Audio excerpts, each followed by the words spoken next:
I'd like to introduce you to BassLiner, my latest Macs, one of my latest Macs for live devices. This is a pretty simple to use and understand device that just allows you to quickly create some variations on bass lines based on a probability that you get to determine. So let's take a look at it. So there's 6 main sliders here, and each one of these, all it does is it determines how likely the note is, the incoming MIDI note is to be changed to this selected semitone interval. So if I, let's start with the last one. So this is plus 12. So if I start introducing some probability here,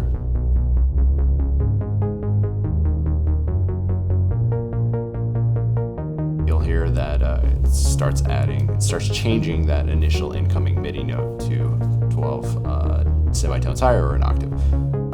So let's change the rest of these sliders a little bit to add even more variation.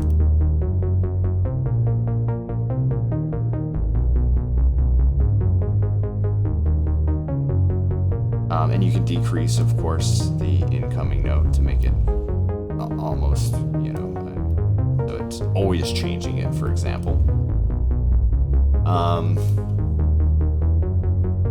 And that's pretty much it with this device. There's, these are the options as far as the semitones you can select.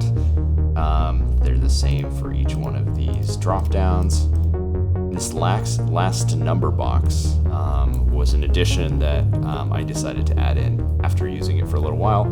I learned that when you start subtracting semitones, if you're, it's primarily made for bass and single MIDI notes, and sometimes those MIDI notes, if you do like a -12, they're too low and the bass gets all muddled. So I did want to set have a selectable lowest range. So if it goes below this note, it's not going to have any effect no matter how high the probabilities on these 5 sliders are.